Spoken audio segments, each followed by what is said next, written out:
Good evening students. थोड़े break के बाद वापस हम मास्टर पाठशाला और सिविल सर्विस एकेडमी के प्लेटफॉर्म पर वापस हाजिर है।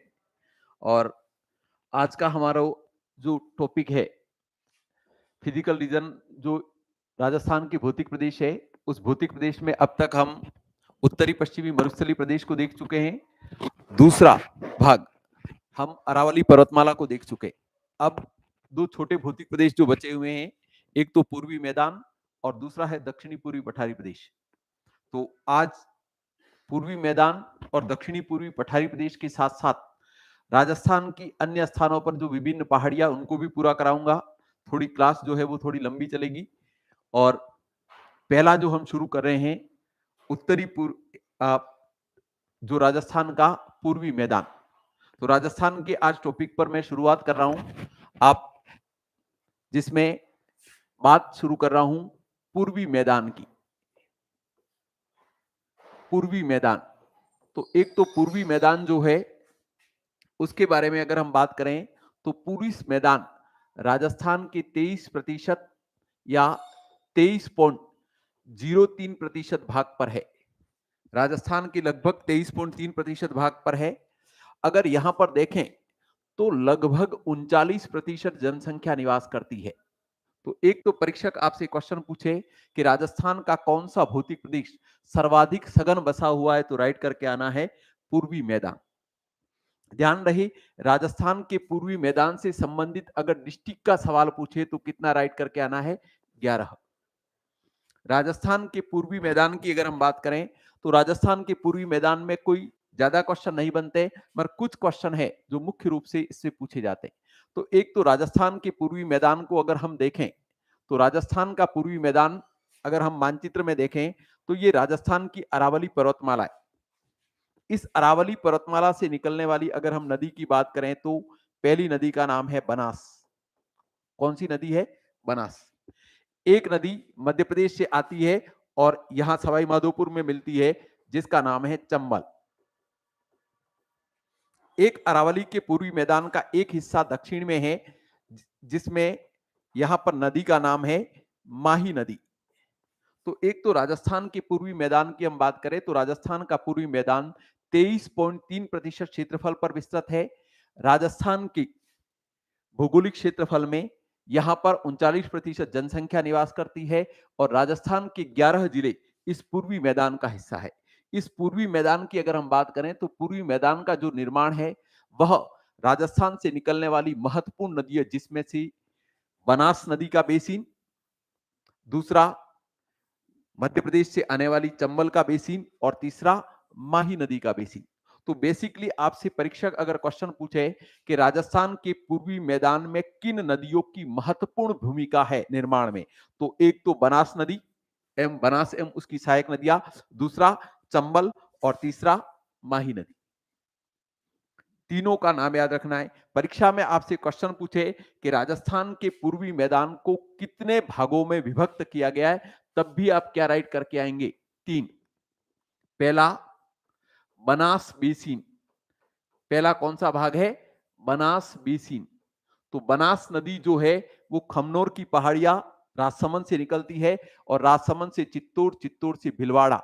तो अगर हम बात करें तो भिलवाड़ा से आगे अजमेर, अजमेर के आगे टोंक, टोंक के आगे सवाई माधोपुर और जयपुर और इसके आसपास का जो क्षेत्र है, यानी कि इसका जो प्रवाह क्षेत्र है, यहां पर बनास बेसिन का निर्माण होता है। तो परीक्षक आपसे क्वेश्चन पूछे कि राजस्थान में बनास बेसिन का विस्तार किस जिलों में है, तो आपको ध्यान रखना है, एक तो राइट करके आना है भिलवाड़ा, इसके बाद टोंक, इसके बाद जयपुर, इसके बाद दौसा और इसके बाद सवाई माधोपुर। परीक्षक आपसे क्वेश्चन पूछे कि राजस्थान के पूर्वी मैदान में निर्माण में महत्वपूर्ण भूमिका किस नदी की है, तो बनास बेसिन। यानी कि राजस्थान के पूर्वी मैदान का अधिकांश हिस्सा अगर किसी नदी बेसिन से निर्मित है तो वो कौन सा बेसिन है? बनास बेसिन। तो पहले पार्ट पर हमने बात की, कौन सा? बनास बेसिन। बनास बेसिन में क्या याद रखना है कि बनास बेसिन राजस्थान के पूर्वी मैदान का निर्माण करने वाला सबसे बड़ा बेसिन है।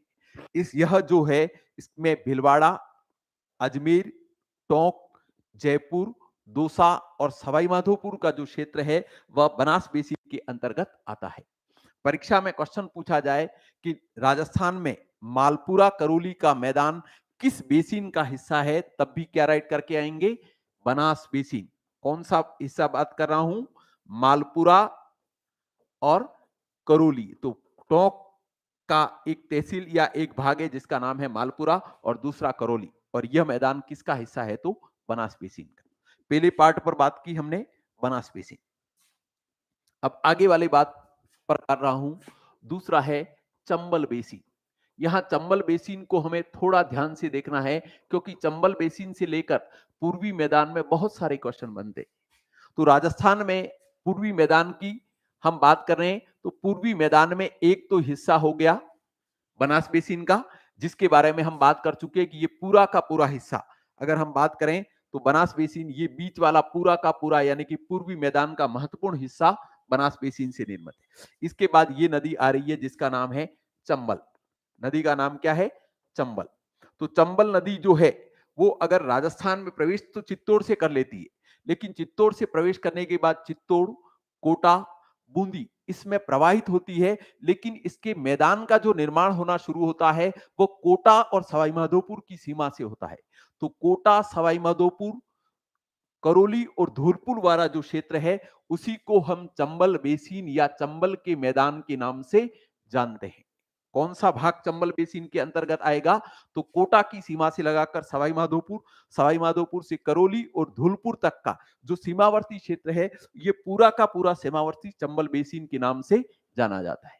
चंबल बेसिन की अगर हम विशेषताओं की बात करें तो चंबल बेसिन के इस क्षेत्र को ही हम डांग का मैदान भी कहते हैं। परीक्षक आपसे क्वेश्चन पूछे कि डांग का मैदान किस नदी द्वारा निर्मित है, तो चंबल नदी के द्वारा। यानी कि राजस्थान के पूर्वी मैदान का पहला हिस्सा बनास बेसिन सबसे महत्वपूर्ण भाग, जबकि दूसरा भाग कौन सा, चंबल बेसिन। ध्यान रहे चंबल बेसिन की बात करें तो चंबल बेसिन के मैदान को ही हम डांग का मैदान कहते हैं। एग्जामिनर आपसे क्वेश्चन पूछे कि डांग के मैदान का निर्माण किससे हुआ है, तो मूलतः मैदानों को नदी निर्मित माना जाता है, मगर अगर हम देखें तो इस राजस्थान के पश्चिम के मरुस्थल से पवने पश्चिम से पूर्व की ओर अनादिकाल से प्रवाहित होती है। जब ये धूल भरी आंधियां ग्रीष्म काल में अनादिकाल से प्रवाहित होती है तो यहां से पतली बारीक मृत मृदा, जिसको भूगोल की भाषा में कहा जाता है लोयस, यह लोयस मृदा जो है वह कई किलोमीटर ऊपर जाकर यहां सवाईमाधोपुर, धौलपुर और करौली वाले हिस्से में क्या है, स्थापित कर दी जाती है। तो परीक्षा में आपसे क्वेश्चन पूछा जाए कि राजस्थान का कौन सा मैदान पवन निक्षेपण के निर्माण है या पवन निक्षेपण का परिणाम है, तो डांग का मैदान। ध्यान रहे इस डांग के मैदान में पाए जाने वाली मृदा जिसका नाम है लोयस, ये भी एग्जामिनर आपको मृदा की क्वेश्चनों में पूछ सकता है कि राजस्थान के किस भाग में लोयस प्रकार की मृदा पाई जाती है, तो आपको राइट करके आना है डांग का मैदान। डांग के मैदान का निर्माण नदी का नाम पूछे तो चंबल राइट करके आना है, और यह किसका परिणाम माना जाता है, तो पवन निक्षेपण। अब इस डांग के मैदान में जो मृदा पाई जाती है वह मृदा किस प्रकार की है, लोयस। और लोयस मृदा जो होती है उसमें किसी भी प्रकार की बॉन्डिंग नहीं होती है, यानी कि कंप्लीटली डेड सॉइल का अगर कोई नाम दे तो वो ही मृदा कौन सी कहलाती है, लोयस मृदा कहलाती है।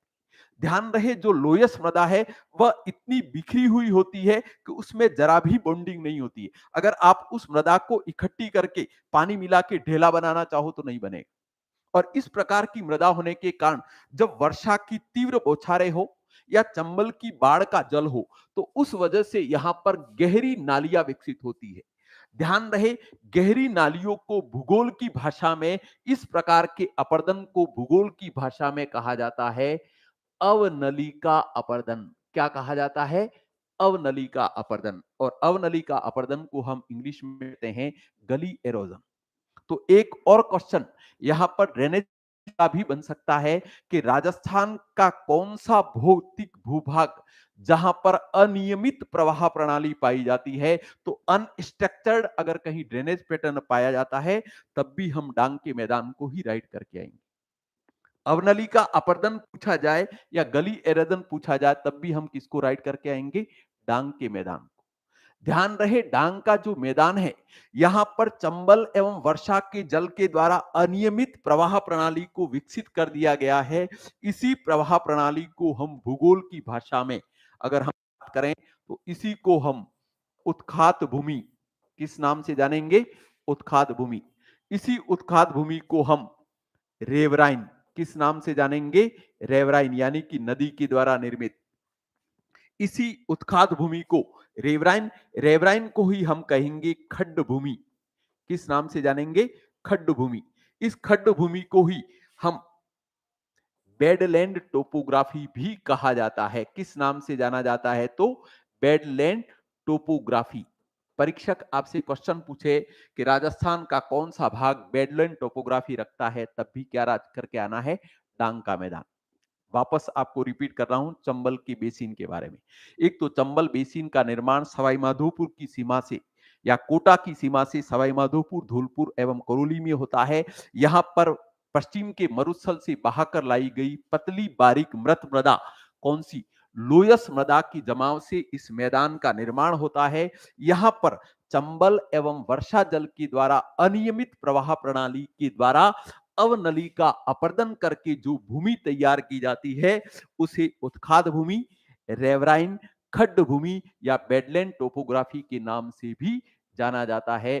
ध्यान रहे यह क्षेत्र की अगर आपसे राजस्थान की किसी योजना के बारे में भी आपको क्वेश्चन पूछे कि निम्न में से कौन सा क्षेत्र डांग विकास क्षेत्र कार्यक्रम का हिस्सा है, तो सवाई माधोपुर, धौलपुर और करौली का जो भाग है उसी को हम डांग विकास क्षेत्र के नाम से भी जानते हैं।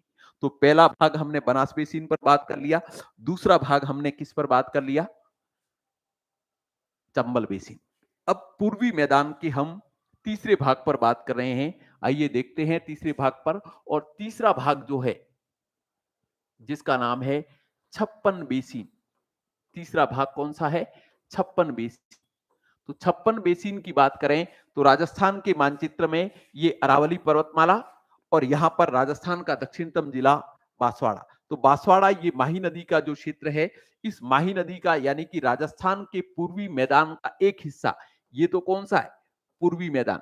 इस पूर्वी मैदान का एक हिस्सा दक्षिणी भाग में है। यहां पर माही एवं उसकी सहायक नदियों के द्वारा जो मैदान निर्मित किया गया है उसे छप्पन का मैदान कहा जाता है। ध्यान रहे छप्पन के मैदान में बांसवाड़ा, प्रतापगढ़ एवं डूंगरपुर के हिस्से को सम्मिलित किया जाता है। परीक्षक आपसे क्वेश्चन पूछा जाए कि राजस्थान का कौन सा मैदान समुद्र तल से सबसे कम ऊंचाई रखता है, तब भी आप क्या राइट करके आओगे? छप्पन बेसिन।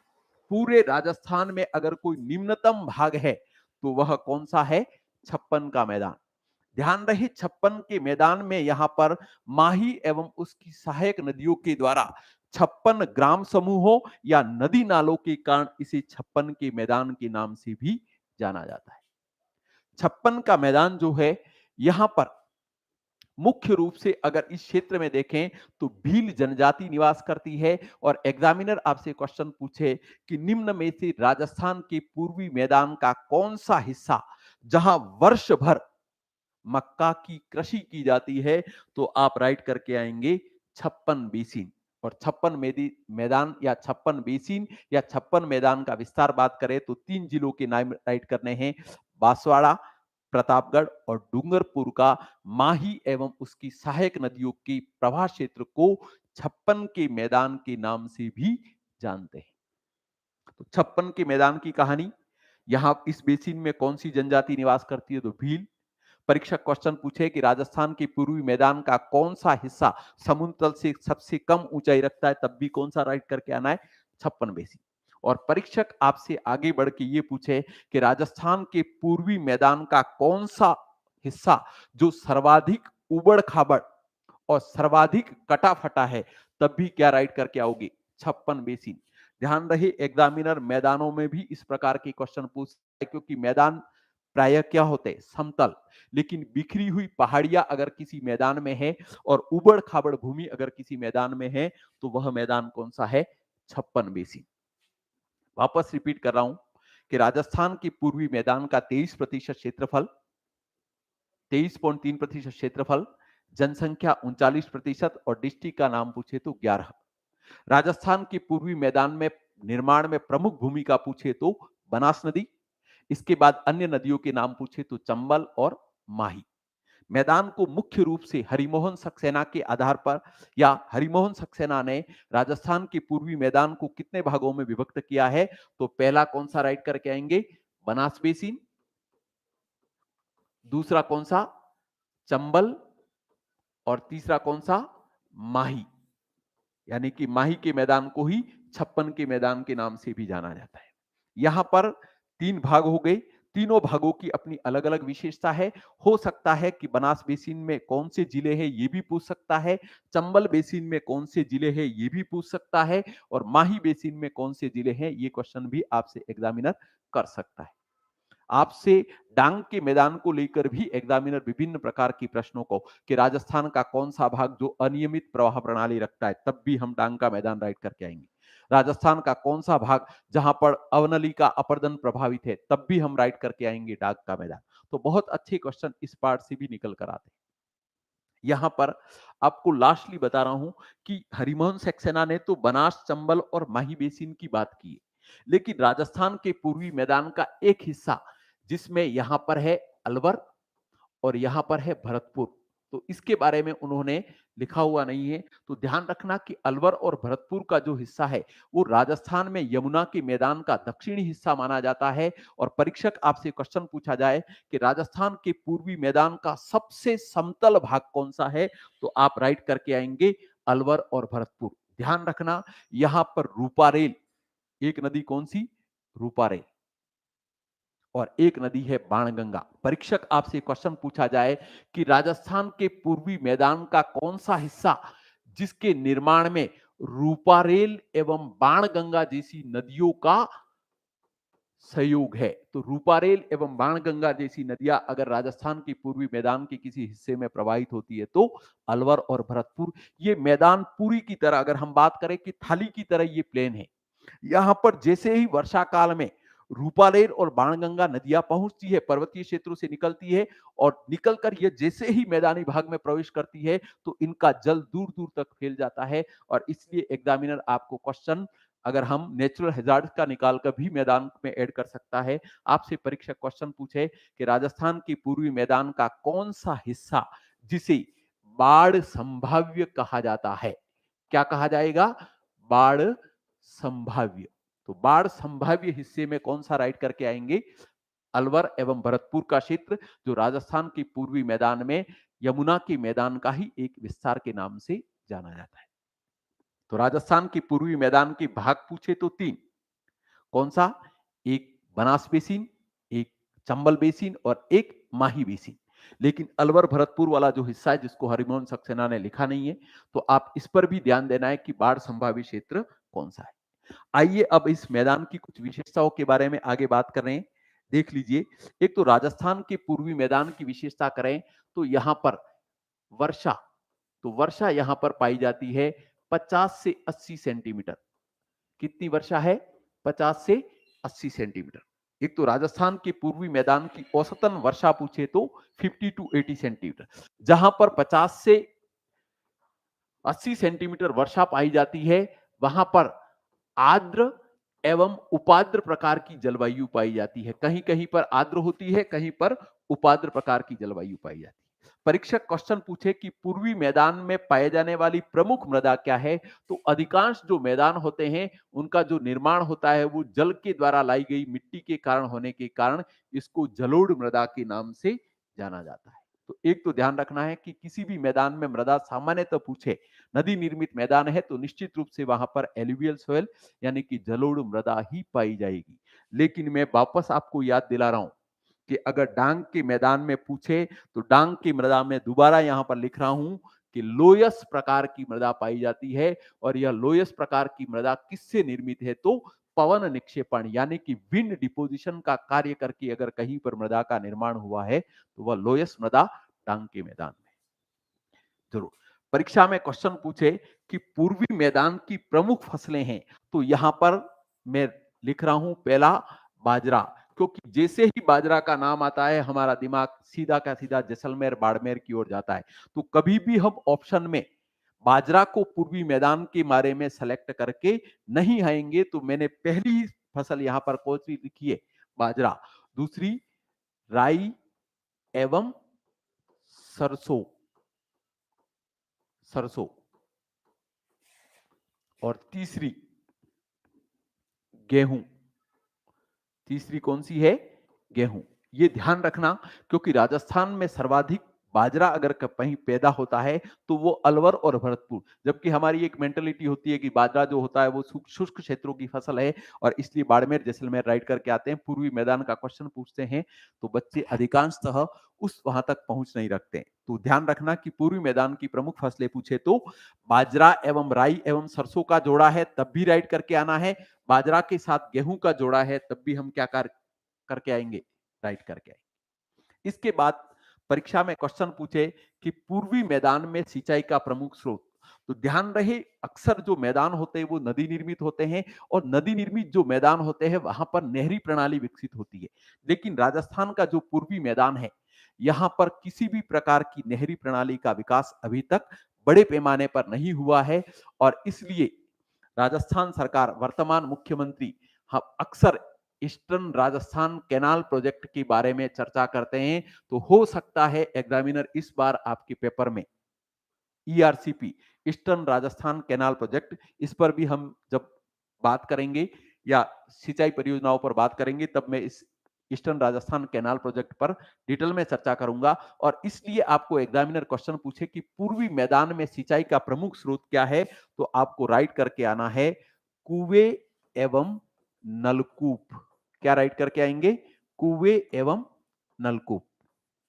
यदि आपसे क्वेश्चन पूछा जाए कि राजस्थान के पूर्वी मैदान की प्रमुख नहरें हैं, तो राजस्थान के प्रमुख पूर्वी मैदान में नहरों का नाम पूछे तो भरतपुर नहर और दूसरा है गुड़गांव नहर। ध्यान रहे भरतपुर नहर एवं गुड़गांव नहर जो है वो भरतपुर वाला जो क्षेत्र है वहां पर यमुना की अतिरिक्त जल से सिंचाई होती है। अभी तक यमुना नहर या पश्चिमी यमुना नहर का पूरा निर्माण नहीं हो पाता है और इस कारण केवल भरतपुर जिले की डिग एवं कुम्हेर तहसील में यहां पर सिंचाई होती है, जबकि राजस्थान के पूर्वी मैदान का अधिकांश हिस्सा कुएं एवं नलकूप यानी कि वेल एवं ट्यूबवेल से सिंचाई प्राप्त करता है।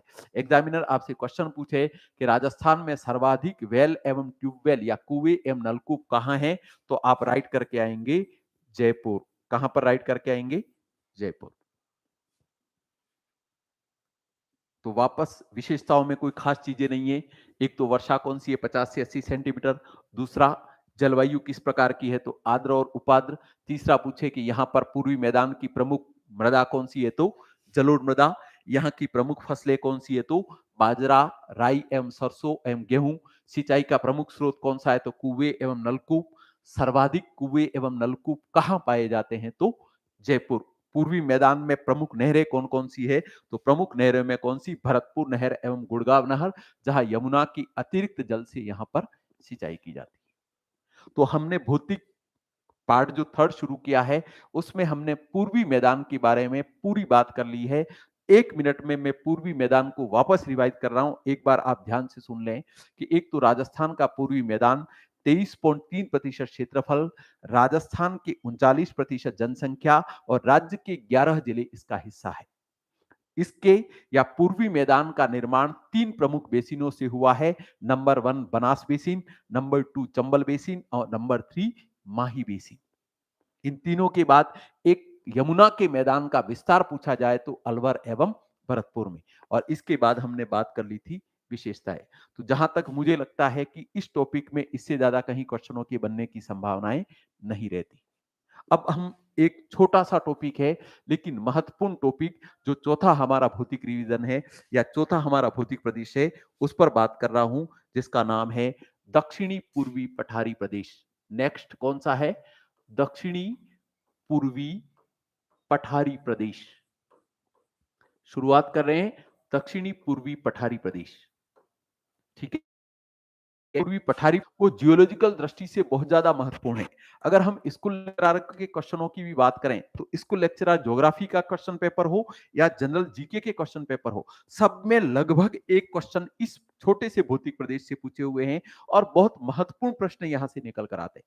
मैं सारे प्रश्नों पर एक एक प्रश्न पर बात कर रहा हूं। आपने चाहे पहले परीक्षा दी होगी और प्रश्न सही या गलत किया होगा, इस क्लास के बाद मैं आपको ये विश्वास दिलाता हूं कि सारे के सारे क्वेश्चन, किस प्रकार के क्वेश्चन इस भाग से पूछ सकता है, क्योंकि इसकी है फिजिकल रीजन राजस्थान में बहुत छोटा, लेकिन इसकी जो जियोमॉर्फोलॉजिकल जो कंडीशंस है वो बहुत वेरी है, और उसके साथ साथ ये जो है वो भारत के संदर्भ में बहुत ज्यादा महत्वपूर्ण एक भाग है, और इस कारण इसको लेकर राजस्थान की परीक्षाओं में क्वेश्चनों की भरमार है। बात करते हैं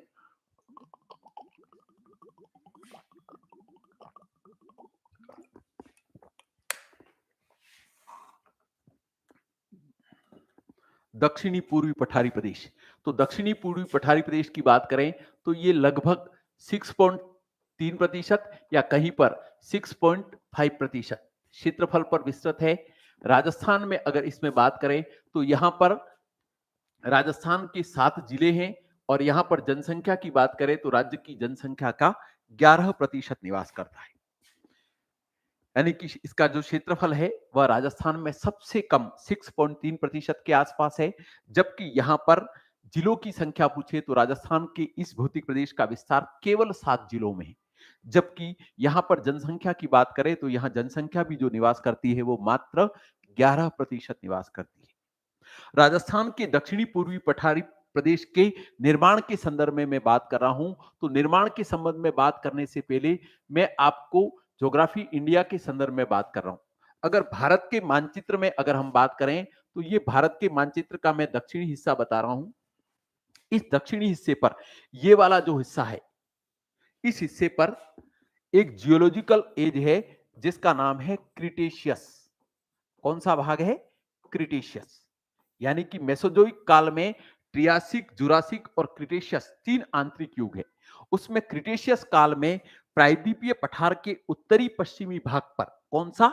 उत्तरी पश्चिमी, यानी कि नॉर्थ और वेस्ट, इस उत्तरी पश्चिमी भाग पर वल्केनिक इरप्शन होता है, यानी कि दरारी उद्भेदन होता है। और ये दरारी जो उद्भेदन होता है वह फिशर टाइप होता है, मतलब एक लगभग एक बहुत लंबे भाग पर। तो यहां पर दरारी ज्वालामुखी के उद्भेदन से एक पठार का निर्माण होता है जिसका नाम है दक्कन का पठार। ध्यान रहे, दक्कन का जो पठार है उसका केंद्रीय भाग महाराष्ट्र में होता है, इसका दक्षिणी भाग कर्नाटक में होता है, इसका पूर्वी भाग आंध्र प्रदेश में, इसका उत्तरी पूर्वी भाग मध्य प्रदेश में, जबकि इसका उत्तरी भाग गुजरात में होता है। ध्यान रहे, प्रायद्वीपीय पठार के उत्तरी पश्चिमी भाग में क्रिटेशियस काल में दरारी ज्वालामुखी के उद्भेदन से दक्कन के पठार का निर्माण होता है। यह दक्कन का पठार ज्वालामुखी के लावा के परत दर परत जमाव से निर्मित होने के कारण इसको दक्कन ट्रेप भी कहा जाता है। क्या कहा जाता है? दक्कन ट्रेप। ध्यान रहे, इस दक्कन ट्रेप की अगर हम बात करें तो यहां लावा की एक परत जमा होने के बाद दूसरी परत, दूसरी परत के बाद तीसरी परत, तीसरी परत के बाद चौथी परत, क्रमशः जो परतें होती है उनका जमाव होता है। और उस प्रकार का जमाव तब होगा जब लावा प्रकार का होगा, पतला, यानी कि किस प्रकार का? बेसाल्ट प्रकार का, यानी कि जिसमें सिलिका की मात्रा 65% से कम हो, उस प्रकार की लावा को बेसिक लावा, और उससे निर्मित चट्टान को बेसाल्ट चट्टानें कहते हैं। ध्यान रहे, यह बेसाल्ट एक आग्नेय प्रकार की चट्टान है। अगर कोई पतला लावा परत दर परत जमा हो जाता है तो इस प्रकार की बेसाल्ट चट्टान को ही हम रेगुर चट्टान के नाम से भी जानते हैं। थोड़ा ज्योग्राफिकल है, वापस रिपीट कर रहा हूं, बहुत सरल है। एक तो प्रायद्वीपीय पठार की उत्तरी पश्चिमी भाग पर क्रिटेशियस काल में दरारी ज्वालामुखी के उद्भेदन से दक्कन के पठार का निर्माण होता है। दक्कन के पठार का जो भाग उत्तर पूर्व में है, मध्य प्रदेश में है, उसे मालवा का पठार कहते हैं, और मालवा की पठार का जो हिस्सा राजस्थान में है उसे दक्षिणी पूर्वी पठारी प्रदेश के नाम से जाना जाता है। परीक्षा में क्वेश्चन पूछा जाए कि राजस्थान का कौन सा भौतिक प्रदेश दक्कन के पठार का हिस्सा है, तो दक्षिणी पूर्वी पठारी। या ये भी पूछे कि राजस्थान का कौन सा भौतिक प्रदेश मालवा के पठार का हिस्सा है, तो दक्षिणी पूर्वी पठारी प्रदेश। अगर आपसे एग्जामिनर क्वेश्चन पूछे कि इस दक्षिणी पूर्वी पठारी प्रदेश जो है, इसकी उत्तरी सीमा का निर्धारण किसके द्वारा किया जाता है, तो उत्तरी सीमा का निर्धारण जो किया जाता है वो विंध्याचल के द्वारा किया जाता है।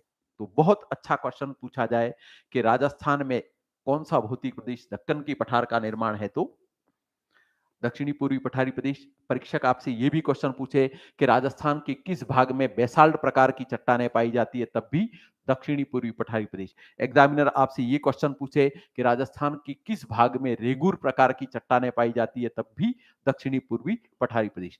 परीक्षक ये भी क्वेश्चन पूछे कि राजस्थान के किस भाग में ज्वालामुखी निर्मित चट्टानें, तब भी क्या राइट करके आएंगे, दक्षिणी पूर्वी पठारी प्रदेश। राजस्थान का कौन सा भाग जिसकी उत्तरी सीमा का निर्धारण विंध्याचल के द्वारा किया जाता है, तब भी आप क्या राइट करके आओगे, दक्षिणी पूर्वी पठारी प्रदेश। आगे बात करते हैं कि यह जो दक्षिणी पूर्वी पठारी प्रदेश है, राजस्थान में दक्षिणी पूर्वी पठारी प्रदेश अगर मानचित्र में बात करें तो राजस्थान का ये वाला जो हिस्सा है, ये वाला जो हिस्सा है, ये पूरा का पूरा हिस्सा दक्षिणी पूर्वी पठारी प्रदेश का है। यानी कि इस दक्षिणी पूर्वी पठारी प्रदेश को हम अध्ययन की दृष्टि से सामान्यतः दो भागों में विभक्त कर देते हैं। कितने भागों में विभक्त करते हैं, दो भागों में। नंबर 1, विंध्यन कगार भूमि। विंध्यन कगार भूमि यानी कि विंध्याचल पर्वतमाला जो है उसका कगार भूमि का जो भाग है उसको हम विंध्यन कगार भूमि के नाम से जानते हैं। यानी कि अगर हम बात करें तो सवाई माधोपुर, धौलपुर और करौली से पहले वाला जो इसकी सीमा का जो निर्धारण करने वाला है, जहां पर जो चट्टानें पाई जाती है, विशेषकर अगर हम धौलपुरी पत्थर की भी बात करें या रेड स्टोन की बात करें, तो ये विंध्यन कगार भूमि का ही हिस्सा है। तो एक तो इसका भाग विंध्यन कगार भूमि का है और दूसरा भाग जो है उसको हम कहते हैं मालवा का पठार। ध्यान रहे, विंध्यन कगार भूमि के साथ साथ सवाईमाधोपुर, धौलपुर के हिस्से से लगता हुआ जो हाड़ौती का जो भाग है वह भी विंध्यन कगार भूमि के साथ ही हाड़ौती के पठार के रूप में जाना जाता है। जबकि मालवा के पठार की अगर हम हिस्से की बात करें तो मालवा का पठार जो है वह 3 जिलों में विस्तृत है, जिसमें चित्तौड़, भीलवाड़ा और प्रतापगढ़। तो आपसे परीक्षा क्वेश्चन पूछा जाए कि राजस्थान के दक्षिणी पूर्वी पठारी प्रदेश को मुख्य रूप से कितने भागों में विभक्त किया जाता है, तो दो, विंध्यन कगार भूमि या हाड़ौती का पठार, और दूसरा कौन सा, मालवा का पठार। तो विंध्यन कगार भूमि या हाड़ौती का पठार, विशेषकर हाड़ौती के चारों जिले और उसके साथ साथ उसकी सीमा से लगने वाला भाग। और अगर मालवा की पठार का विस्तार करें तो 3 जिलों के नाम लिखने हैं, जिसमें एक प्रतापगढ़ का हिस्सा, दूसरा चित्तौड़ का हिस्सा और तीसरा कौन सा, भीलवाड़ा। जिसमें भीलवाड़ा की अगर हम बात करें तो भीलवाड़ा की बिजोलिया वाला जो हिस्सा है वह मालवा की पठार के हिस्से के नाम से ही जाना जाता है। प्रतापगढ़ का जो अधिकांश भाग है वह भी किसका हिस्सा है, मालवा की पठार का। तो राजस्थान के पूर्व दक्षिणी पूर्वी पठारी प्रदेश के निर्माण की हमने बात कर ली, इसके दो उपभागों की बात कर ली। परीक्षक आपसे क्वेश्चन पूछे कि यहां पर किस प्रकार की मृदा पाई जाती है, तो सिंपल है, यहां पर ज्वालामुखी निर्मित चट्टानें कौन सी, बेसाल्ट। इसी बेसाल्ट चट्टानें परतदार होने के कारण इन्हीं को क्या कहा जाता है, रेगूर। और इन्हीं रेगूर चट्टानों का विखंडन जब होता है तो इन रेगूर चट्टानों के विखंडन से जो मृदा निर्मित होती है उस मृदा को भी रेगूर मृदा के नाम से ही जाना जाता है। ध्यान रहे, रेगूर जो चट्टानें होती है उसमें एक खनिज पाया जाता है जिसका नाम है हॉर्न ब्लेंड। कौन सा खनिज, हॉर्न ब्लेंड। और इस हॉर्न ब्लेंड खनिज की का जो रंग होता है वह किस प्रकार का होता है, काला।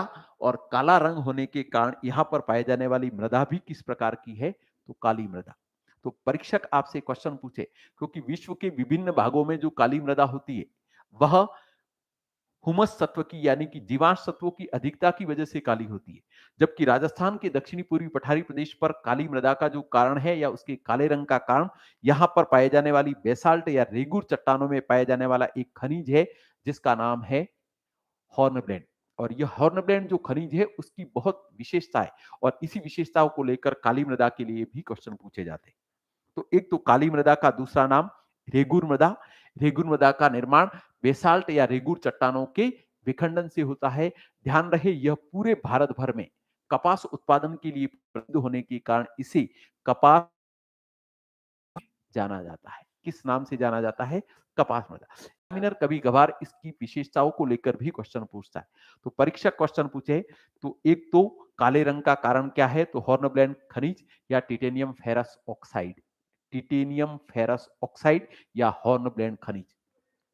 इसके बाद यह हॉर्नब्लैंड जो खनिज है उसकी विशेषता है, जैसे ही उसको जल प्राप्त होता है तो वो फूल जाता है, जैसे ही जल की कमी होती है तो वो सिकुड़ जाता है, और इसलिए इस मृदा में दरारें पड़ जाती है, और दरारें पड़ने के कारण इसे स्वयं जुताई का गुण रखने वाली मृदा भी कहा जाता है। एग्जामिनर आपसे क्वेश्चन पूछे कि राजस्थान की कौन सी मृदा को सेल्फ प्लगिंग की विशेषता रखने वाली मृदा कहा जाए, तब भी हम किस मृदा को राइट करके आएंगे, काली मृदा। और कारण क्या है, क्योंकि हॉर्नब्लैंड खनिज आर्द्रता प्राप्त करने के कारण फूल जाता है, जैसे ही शुष्कता प्राप्त करने के कारण सिकुड़ जाता है। ध्यान रहे यह मृदा राजस्थान की विशेष संदर्भ में बात करें तो यह कपास उत्पादन के साथ साथ सोयाबीन उत्पादन के साथ साथ बूंदी में बासमती चावल उत्पादन और झालावाड़ और विशेषकर इस भाग में संतरा उत्पादन के लिए प्रसिद्ध मृदा का नाम पूछे, तब भी हम काली मृदा के नाम से राइट करके आए। तो सामान्यतः राजस्थान की दक्षिणी पूर्वी पठार को हमने कितने भागों में विभक्त किया, दो भागों में। एक विंध्यन कगार भूमि जिसमें हाड़ौती की पठार का हिस्सा पड़ेंगे, और दूसरा भाग कौन सा है, मालवा की पठार का। अब आगे बात करते हैं हम राजस्थान का ये जो दक्षिणी पूर्वी पठारी प्रदेश है उसको हरिवंश सक्सेना, यानी कि अधिकांश प्रश्न परीक्षाओं में हरिवंश सक्सेना को लेकर पूछे जाते हैं। आपसे एग्जामिनर क्वेश्चन पूछे कि राजस्थान के इस पूर्वी में दक्षिणी पूर्वी पठारी प्रदेश को हरिवंश सक्सेना ने कितने भागों में विभक्त किया है, तो आपको राइट करके आना है 5 भागों में। तो राजस्थान की दक्षिणी पूर्वी पठारी प्रदेश के 5 हिस्से लिख रहा हूं, और पांचों हिस्सों की एक एक विशेषताओं के बारे में बात करता हूं। तो नंबर 1 है अर्धचंद्राकार पहाड़ी प्रदेश, अर्ध चंद्राकार पहाड़ी प्रदेश, पहाड़ी प्रदेश।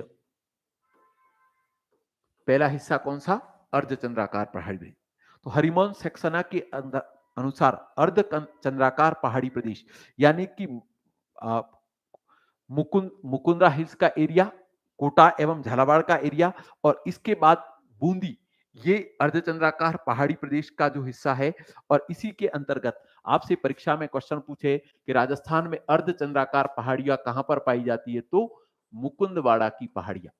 ध्यान रहे इसी अर्धचंद्राकार पहाड़ी प्रदेश का विस्तार बूंदी जिले में भी है, और उसको हम कहा जाता है बूंदी श्रेणी। किस नाम से जाना जाता है, बूंदी श्रेणी। तो पहले भाग पर बात कर रहा हूं, अर्धचंद्राकार पहाड़ी प्रदेश जिसमें एक मुकुंदवाड़ा की पहाड़ियां, झालापाटन, झालावाड़ एवं कोटा। यहाँ की अगर हम बात करें तो इनका पूर्व नाम होता है दर्रा की पहाड़ियां, और झालावाड़ की प्रकृति प्रेमी शासक मुकुंद सिंह के नाम पर इसे मुकुंदवाड़ा की पहाड़ियों के नाम से भी जाना जाता है। तो पहला भाग अर्धचंद्राकार पहाड़ी प्रदेश, उसी का हिस्सा कौन सी है, बूंदी श्रेणी। बहुत अच्छा क्वेश्चन एग्जामिनर आपसे निकाल के पूछ सकता है कि राजस्थान की कौन सी पर्वत श्रेणी या कौन सी पहाड़ी श्रेणी जो दोहरी श्रेणी के नाम से जाना जाता है। दोहरी श्रेणी मतलब किस प्रकार, एक पहाड़ी जा रही है तो उसके समानांतर दूसरी पहाड़ी भी उसके साथ चल रही है, जैसे एक ये पहाड़ी है तो दूसरी पहाड़ी उसके समानांतर, तो दोहरी पहाड़ी या दोहरी पर्वत श्रेणी के नाम से किसे जाना जाता है, तो बूंदी श्रेणी। ध्यान रहे इस बूंदी श्रेणी की दोहरी श्रेणियों ने पूरे बूंदी शहर को चारों तरफ से घेर रखा है, और यहां पर, और इसलिए परीक्षा में क्वेश्चन पूछा जाए कि राजस्थान की बूंदी श्रेणी के प्रमुख दर्रे कितने हैं, तो 4 दर्रे राइट करके आना है, जिसमें एक तो पहला बूंदी दर्रा, कौन सा, बूंदी, यानी कि बूंदी शहर का जो प्रवेश मार्ग है वही बूंदी दर्रे के नाम से जाना जाता है। नंबर 2 जिसका नाम है जेतावास, दूसरा दर्रा कौन सा है, जेतावास। और तीसरा दर्रा जिसका नाम है, जेतावास हो गया, तीसरा है लाखेरी। अगर हम जब इंडस्ट्रीज पढ़ेंगे तो राजस्थान में पहला cement plant associate cement company के द्वारा लाखेरी बूंदी वाला, और इसके बाद चौथा है खटवड़। तो एक तो आपसे कक्षा में क्वेश्चन पूछे कि राजस्थान की किस पर्वत श्रेणी जहां पर 4 दर्रे हैं, तो बूंदी श्रेणी, जिसमें पहला बूंदी श्रेणी में पहला दर्रा बूंदी दर्रा, दूसरा दर्रा कौन सा, जेतावास दर्रा, तीसरा दर्रा भी बूंदी में कौन सा, लाखेरी, और चौथा दर्रा कौन सा, खटवड़। रामगढ़ खटवड़ वाला जो एरिया, एक दर्रा है जिसका नाम है खटवड़ दर्रे के नाम से जाना जाता है। तो हरिमोहन सक्सेना के अनुसार 5 भाग में विभक्त कर रखा है। इसमें पहला अर्धचंद्राकार पहाड़ी प्रदेश, जिसमें मुकुंदवाड़ा की पहाड़ियों के साथ साथ बूंदी श्रेणी को भी सम्मिलित किया जाता है। परीक्षा में आपसे क्वेश्चन पूछा जाए कि बूंदी श्रेणी की सर्वोच्च चोटी का नाम है, तो बूंदी श्रेणी की सर्वोच्च चोटी का नाम आपको राइट करके आना है सतुर श्रेणी। और सतुर श्रेणी या सतुर चोटी कहां पर है, तो बूंदी में, क्योंकि आजकल अटपटी श्रेणियां या अटपटी चोटियां परीक्षाओं में पूछने का रिवाज है। अरावली को छोड़कर इस प्रकार की चोटियां भी, तो सतुर श्रेणी या सतुर चोटी किसकी है, तो बूंदी श्रेणी। परीक्षा में क्वेश्चन पूछा जाए कि मुकुंदवाड़ा की पहाड़ियों की सर्वोच्च चोटी कौन सी है, तो आपको ध्यान रखना है कि मुकुंदवाड़ा की पहाड़ियों की सर्वोच्च चोटी जिसका नाम है चंदबाड़ी। कौन सी है, चंदबाड़ी। तो ये दोनों क्वेश्चन याद रखने हैं कि मुकुंदवाड़ा हिल्स या मुकुंदरा हिल्स की सर्वोच्च चोटी कौन सी है, तो चंदवाड़ी। और बूंदी श्रेणी की सर्वोच्च चोटी कौन सी है, तो क्या राइट करके आएंगे, सतुर श्रेणी। पहले बार बात कर ली। दूसरा इसका भाग, दूसरे भाग की बात करें तो पहला अर्धचंद्राकार पहाड़ी प्रदेश, दूसरा नदी निर्मित मैदान। दक्षिणी पूर्वी पठारी प्रदेश का दूसरा भौतिक भाग हरिमोहन सक्सेना के अनुसार कौन सा है, नदी निर्मित मैदान। यानी कि चंबल नदी चित्तौड़ से प्रवेश करने के बाद कोटा और बूंदी वाले क्षेत्र में और उसकी सहायक नदियों के द्वारा कोटा, बूंदी और बारा में जो मैदान निर्मित किया जाता है उसे नदी निर्मित मैदान के नाम से जाना जाता है। तो परीक्षक आपसे क्वेश्चन पूछे कि दक्षिणी पूर्वी पठारी प्रदेश में मैदान का निर्माण किस नदी के द्वारा, तो चंबल एवं उसकी सहायक नदियों के द्वारा निर्मित मैदान को ही हम नदी निर्मित मैदान कहते हैं, जिसका विस्तार विशेष रूप से अगर हम बात करें तो विशेष रूप से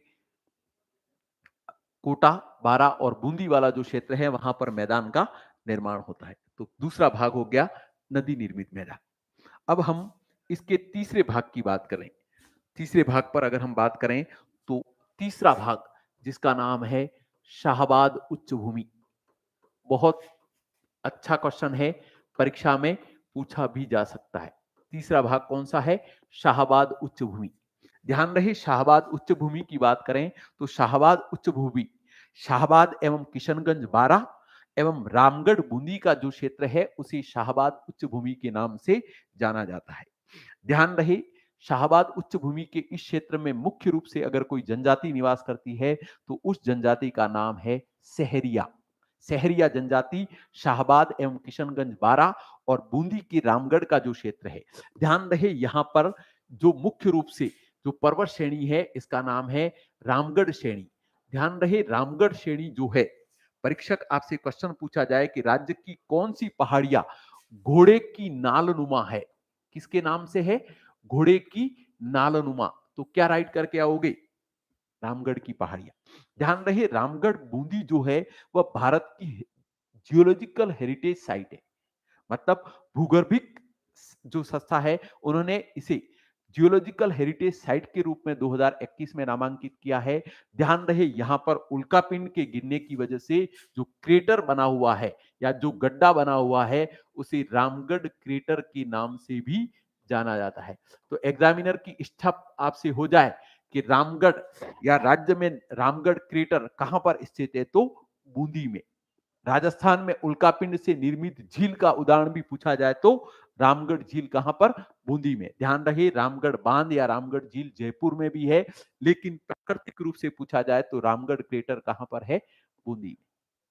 ध्यान रहे इसे 2021 में यूनेस्को की world heritage geological heritage site के रूप में भी सूचीबद्ध किया गया है। तो हो सकता है आपको करंट के क्वेश्चनों के रूप में भी इसको ज्योग्राफी के क्वेश्चनों में डालकर पूछा जा सकता है।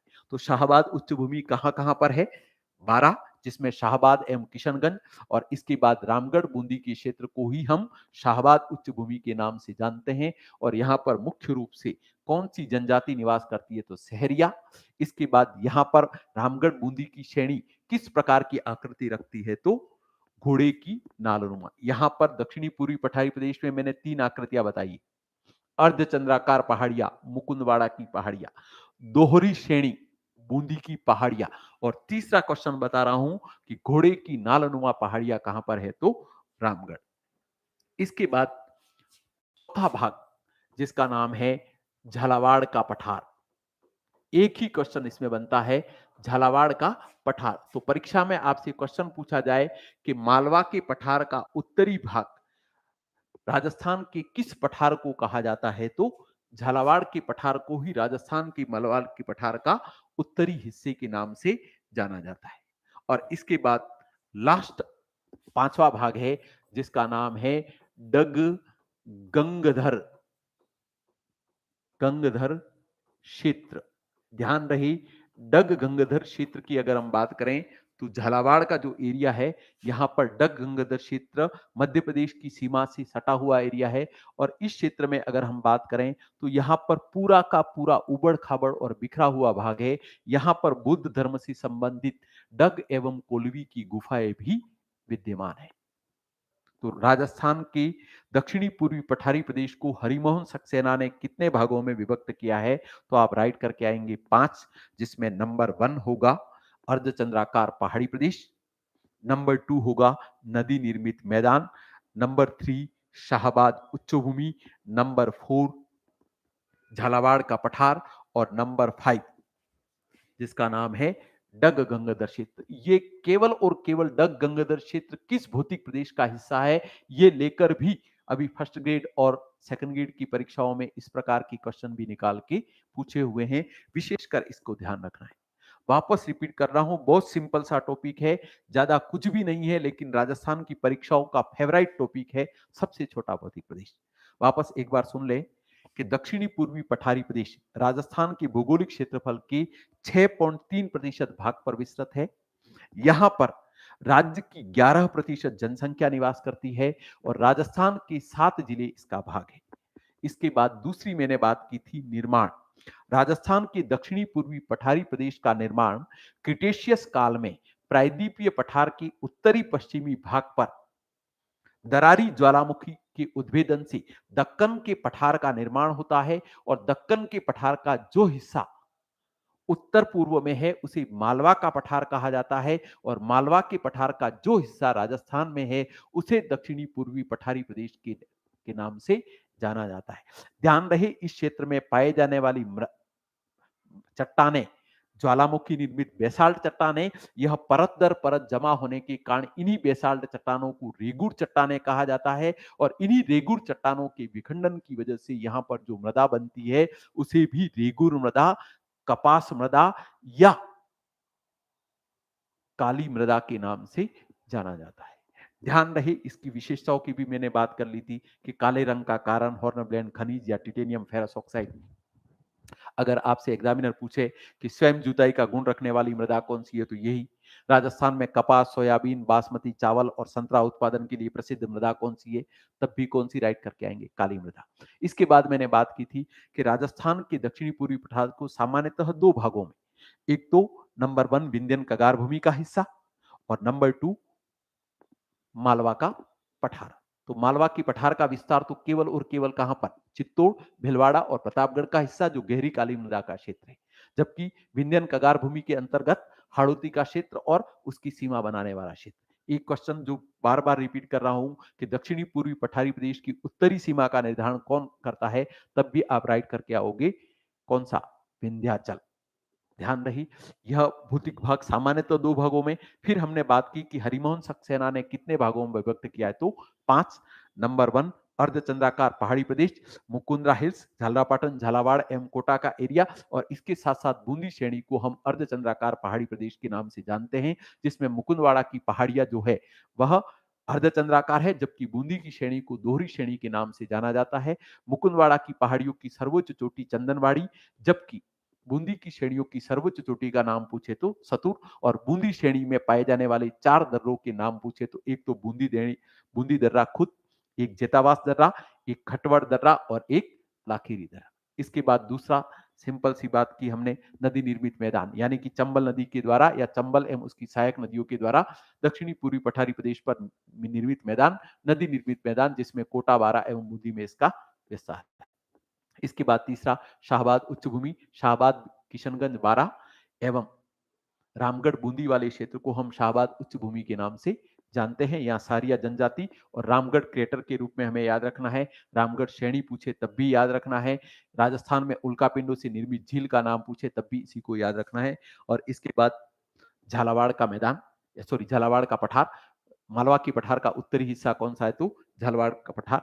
और इसके बाद डग गंगाधर क्षेत्र कहां पर है तो ये भी झालावाड़ में ही है। यह विशेषकर ज्यादा बिखरा हुआ और ज्यादा कटापटा अगर दक्षिणी पूर्वी पठारी प्रदेश का कोई हिस्सा पूछे तो यही है। यानी कि आज हमने राजस्थान की दो भौतिक प्रदेश जो बचे हुए थे जिसमें पूर्वी मैदान की बात की और दूसरा भौतिक प्रदेश हमने बात की दक्षिणी पूर्वी पठारी प्रदेश। अब लास्ट एक टॉपिक पर मैं बात कर रहा हूं, 10-15 मिनट और ले रहा हूं, जिसमें राजस्थान की विभिन्न पहाड़ियों के बारे में बात कर रहा हूं। तो आप आइए बात करते हैं आगे राजस्थान की विभिन्न पहाड़ियां। राजस्थान की विभिन्न पहाड़ियां एक बार देख लें, क्योंकि यहां इन पहाड़ियों को लेकर भी विभिन्न क्वेश्चन पूछे जाते हैं। राजस्थान की विभिन्न पहाड़ियां, राजस्थान की विभिन्न पहाड़ियां,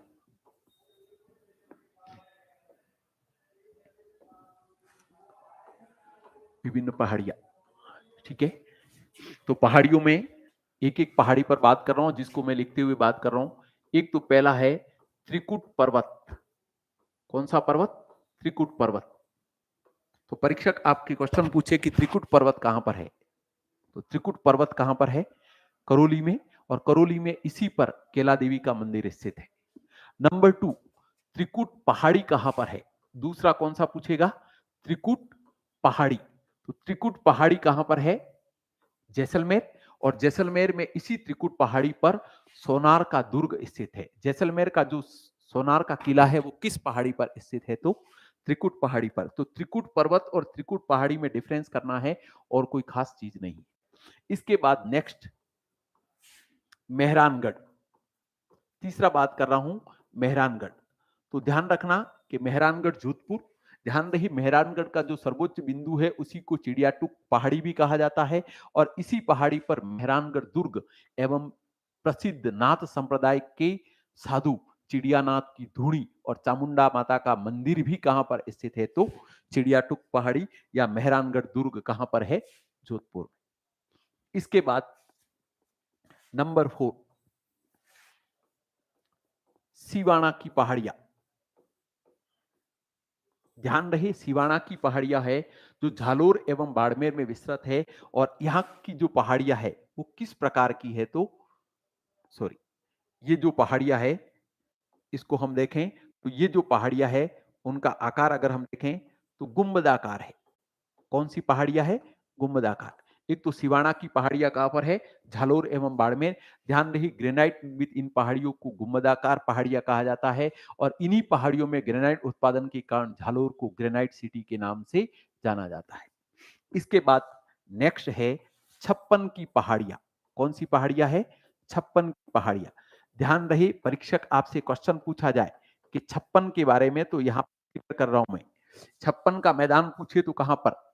बांसवाड़ा, डूंगरपुर और प्रतापगढ़ में। छप्पन क्षेत्र पूछे तो सलुम्बर एवं सराड़ा की क्षेत्र को छप्पन क्षेत्र कहा जाता है। जबकि छप्पन की पहाड़ियां की बात पूछे तो छप्पन की पहाड़ियां कहां पर? बाड़मेर में। ध्यान रहे बाड़मेर में यहाँ छप्पन की पहाड़ियों का जो क्षेत्र है जिसे नाकोड़ा भैरव की पहाड़ियां या प्रसिद्ध जैन तीर्थ नाकोड़ा भैरव होने के कारण इसे नाकोड़ा भैरव की पहाड़ियां भी कहा जाता है। इसका प्राचीन नाम मेवानगर भी है। परीक्षक आपसे क्वेश्चन पूछा कि मेवानगर कहां पर है तो बी क्या राइट करके आएंगे? बाड़मेर। ध्यान रहे सिवाना की पहाड़ियां गुंबदाकार है तो छप्पन की पहाड़ियां जो वो है वो किस प्रकार की है? गोलाकार। तो यहां पर आकार ध्यान रखना है कि गोलाकार पहाड़ियां कौन सी है तो छप्पन की पहाड़ियां। छप्पन क्षेत्र कहां पर है तो उदयपुर जिले के सलुम्बर एवं सराड़ा को छप्पन क्षेत्र कहा जाता है। छप्पन का मैदान कहां पर है तो माही नदी के द्वारा निर्मित मैदान को ही हम छप्पन के मैदान के नाम से जानते हैं। यहां कुछ शब्दावलियों पर बात कर रहा हूं जिसमें छप्पन की पहाड़ी। इसके बाद नेक्स्ट जसवंतपुरा की पहाड़ियां। कौन सी पहाड़ियां? जसवंतपुरा की पहाड़ियां। ध्यान रहे जसवंतपुरा की पहाड़ियां जो है वो झालोर एवं सिरोही में है। ध्यान रहे इन्हीं पहाड़ियों में जसवंतपुरा की पहाड़ियों में ही भारत का पहला भालू अभ्यारण्य, भारत का पहला भालू अभ्यारण्य किन पहाड़ियों में स्थित है? तो जसवंतपुरा की पहाड़ियां, झालोर एवं सिरोही। इसके बाद नेक्स्ट बात कर रहा हूं सुंडा की पहाड़ियां। तो सुंडा की पहाड़ियां कहां पर है? सुंडा की पहाड़ियों की बात करें तो सुंडा की पहाड़ियां जो है वह झालोर में है, जिस पर सुंडा माता का मंदिर और राजस्थान का पहला रोपवे किन पहाड़ियों पर स्थित है, तब भी राइट करके आएंगे सुंडा की पहाड़ियां झालोर, जहां पर सुंडा माता का मंदिर भी स्थित है। इसके बाद बहुत अच्छा क्वेश्चन पूछा जाता है मालानी की पहाड़ियां या मालानी की पहाड़ियां कहां पर है? तो ध्यान रहे मालानी की जो पहाड़ियां है वो लूनी बेसिन का हिस्सा है। ध्यान रहे झालोर एवं बालोतरा बाड़मेर के मध्य लूनी का जो क्षेत्र है उसको लूनी के प्रवाह को अवरुद्ध करने वाली कोई पहाड़ियां है तो मालानी की पहाड़ियां है। तो मालानी की पहाड़ियां झालोर एवं बाड़मेर लूनी बेसिन, लूनी के अफवाह तंत्र को अवरोध करने वाली पहाड़ियों का नाम पूछे तब भी हम मालानी। लेकिन एग्जामिनर आपसे क्वेश्चन पूछे कि मालानी समूह, तो मालानी समूह जो है वो राजस्थान में मालानी ग्रुप एक चट्टानों का प्रकार है जो अगर हम बात करें तो परमो कार्बेनिफेरस युग का है। किस युग का है? परमो कार्बेनिफेरस। और परमो कार्बेनिफेरस युग में यह ज्वालामुखी निर्मित क्षेत्र है और यह कहां पर है? तो जोधपुर में। मालानी समूह की चट्टानें कहां पर दिखाई देती है? तो जोधपुर में। ध्यान रहे इस मालानी पर्वत श्रेणी में भी ग्रेनाइट प्रकार का जो या ग्रेनाइट रायोलॉइड जो मिलता है वह भी किस प्रकार का है? तो मालानी समूह की आग्नेय चट्टानें कहलाती। तो मालानी समूह पूछा है या मालानी की पहाड़ियां पूछा है, इसको भी आपको ध्यान में रखना है। इसके बाद नेक्स्ट बात कर रहा हूं भाकर। ध्यान रहे आबू रोड पिंडवाड़ा सिरोही का तीव्र उबड़ खाबड़ क्षेत्र जिसे भाकर के नाम से जाना जाता है। परीक्षा में आपसे क्वेश्चन पूछे कि नाम राजस्थान का कौन सा क्षेत्र जहां पर गरासिया जनजाति बहुल्य क्षेत्र है, तब भी क्या राइट करके आओगे? भाकर। इसके बाद नेक्स्ट बात कर रहा हूं पिडमोंट। ये बहुत अच्छा क्वेश्चन बनता है। पिडमोंट कौन सा है? पिडमोंट। यानी कि जब कोई नदी किसी पर्वत श्रेणी से निकलती है तो अपने मार्ग में आए हुए समस्त स्थल रूपों को समतल करने का प्रयास करती है, लेकिन समतल करते हुए बीच में कोई पहाड़ी अपर्दन से अप्रभावित रहती है तो उस प्रकार की पहाड़ी को भूगोल की भाषा में एक शब्द दिया गया है जिसका नाम है मोनोडोनक। किस नाम से जाना जाता है? मोनोडोनक। तो ध्यान रहे पिडमोंट मोनोडोनक का ही उदाहरण माने जाते हैं। तो परीक्षा में क्वेश्चन पूछा जाए कि पिडमोंट क्या है, तो बनास या अरावली के पूर्व में बनास बेसिन, विशेषकर देवगढ़ मदारिया राजसमंद में एकल एकाली, एकल के लिए इंग्लिश में शब्द आता है मोनो, तो एकल या एकाकी खड़ी पहाड़ियों को ही हम पिडमोंट के नाम से जानते हैं। तो परीक्षक आपसे बहुत अच्छा क्वेश्चन पूछा जाता है कि राजस्थान के किस भाग में मोनोडोनक देखे जाते हैं?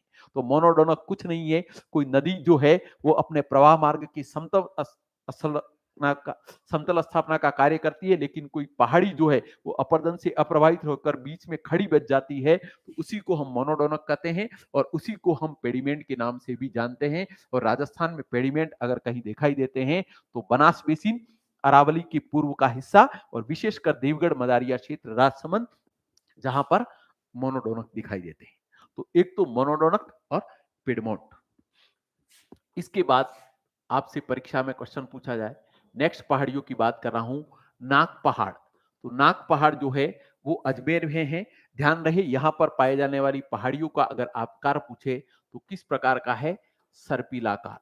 किस प्रकार की पहाड़ियां पाई जाती है? तो सर्पिलाकार।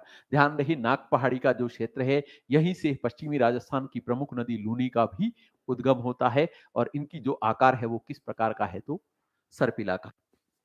इसके बाद नाग पहाड़ियों के बाद अगर हम बात करें तो नेक्स्ट पहाड़ियों में नाग पहाड़ियां होगी, पिडमोंट हो गया। इसके बाद मेरवाड़ा की पहाड़ियां, बिल्कुल सिंपल सा क्वेश्चन, पहले भी बात कर चुका हूं मेरवाड़ा की पहाड़ियां।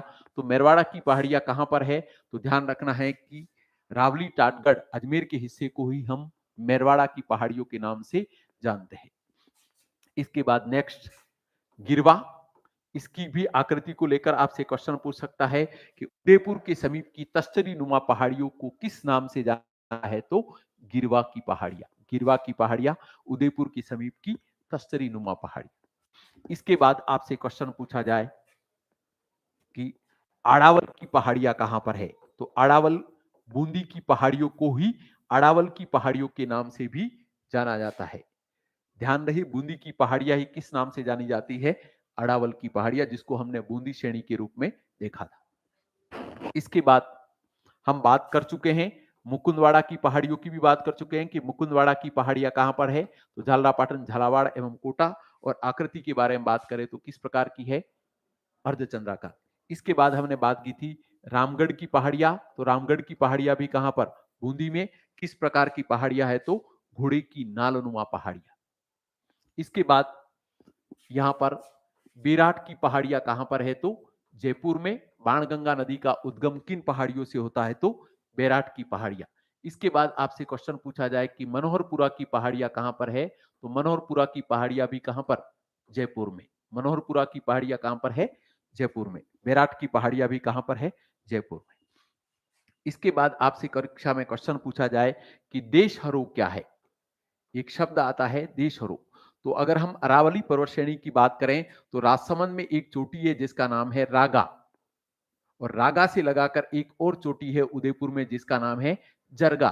तो रागा एवं जरगा की मध्य का क्षेत्र वर्ष भर हरा भरा रहने के कारण इसको किस नाम से जाना जाता है, देशहरो के नाम से जाना जाता है। और इसके बाद खेराड़, ये एक सांस्कृतिक प्रदेश के रूप में पूछा जाता है कि खेराड़ क्या है। तो ध्यान रहे, खेराड़ जो है जहाजपुर टोंक, सॉरी जहाजपुर भिलवाड़ा, देवली टोंक एवं चित्तौड़ एवं बूंदी का मीणा बहुल्य क्षेत्र किस नाम से जाना जाता है, तो खेराड़। बहुत अच्छा क्वेश्चन, यह आपको जनजाति या जनसंख्या की संदर्भ में भी पूछ सकता है कि खेराड़ क्या है। तो देवली टोंक, जहाजपुर भिलवाड़ा एवं चित्तौड़ एवं बूंदी का मीणा बाहुल्य क्षेत्र खेराड़ के नाम से जाना जाता है। इसके बाद आपसे एग्जामिनर पूछे कि हर्ष की पहाड़ियां कहां हैं, तो हर्ष की पहाड़ियां कहां पर, सीकर में। इसके बाद मालखेत की पहाड़ियां कहां पर है, तो मालखेत की पहाड़ियां भी कहां पर, सीकर में। हर्ष और मालखेत की पहाड़ियां दोनों कहां पर है, सीकर में। ध्यान रहे, हर्ष की पहाड़ियों पर जीण माता का मंदिर है, और जीण माता का मंदिर जो है जहां पर 2.5 प्याले शराब चढ़ाई जाती है, और इसलिए भी यह आर्ट एंड कल्चर में भी क्वेश्चन पूछा जाता है कि हर्ष की पहाड़ियों पर हर्ष की बहन जीण का मंदिर है, जिसको जीण माता के मंदिर से नाम की जाना जाता है। और इसकी आराधना में गाया जाने वाला जो गीत है जीण माता का, वह राजस्थान का सबसे लंबा लोकगीत भी माना जाता है। तो हर्ष की पहाड़ियां हो गया, और मालखेत की पहाड़ियां। दो और शब्दावली है जिसकी बात मुझे मैदान में करनी थी लेकिन नहीं कर पाया, जिसमें एक तो काठल और एक है मेवल। तो ध्यान रखना है, काठल माही नदी का ऊपरी किनारा जो प्रतापगढ़ की समीप का हिस्सा है, जिसको काठल के नाम से जानते हैं। जबकि मेवल माही नदी का ऊपरी किनारा जो डूंगरपुर की समीप का क्षेत्र है, जिसे मेवल के नाम से जाना जाता है। तो आज हमने वापस जो अंतिम टॉपिक शुरू किया, एक बार वापस रिवीज कर रहा हूं कि विभिन्न पहाड़ियां। तो पहाड़ियों में शुरू किया कि त्रिकुट पर्वत कहां पर है, तो करौली। किसका मंदिर है, तो कैला देवी का मंदिर। दूसरा, त्रिकुट पहाड़ी कहां पर है, तो जैसलमेर। जैसलमेर का सोनार दुर्ग किस पर स्थित है, तो त्रिकुट पहाड़ी पर।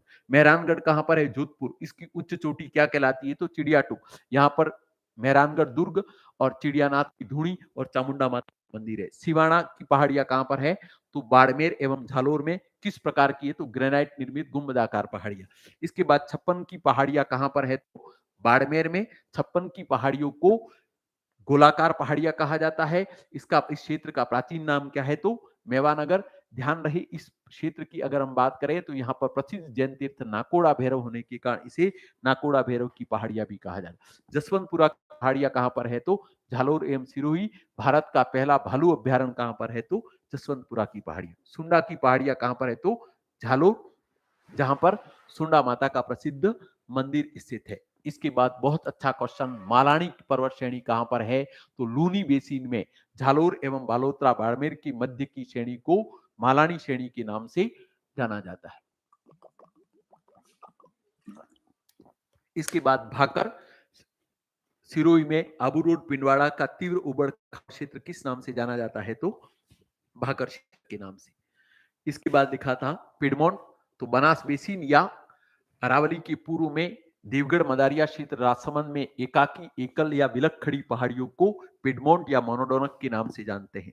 नाग पहाड़ कहां पर है? अजमेर। लूनी नदी का उद्गम आकार कैसा है? तो सर्पिला का। इसके बाद मेरवाड़ा की पहाड़ियां, रावली टाटगढ़ की पहाड़ियों को ही हम मेरवाड़ा की पहाड़ियों के नाम से जानते हैं। इसके बाद गिरवा, उदयपुर के समीप की तस्तरी नुमा पहाड़ियों को हम गिरवा की पहाड़ियों के नाम से। इसके बाद मुकुंदवाड़ा की पहाड़ियां, झालापाटन, झालावाड़ एवं कोटा। ध्यान रही अर्धचंद्राकार पहाड़ियां, पूर्व नाम क्या है? तो दर्रा की पहाड़ियां। इसके बाद अड़ावल की पहाड़ियां कहां पर है? बूंदी।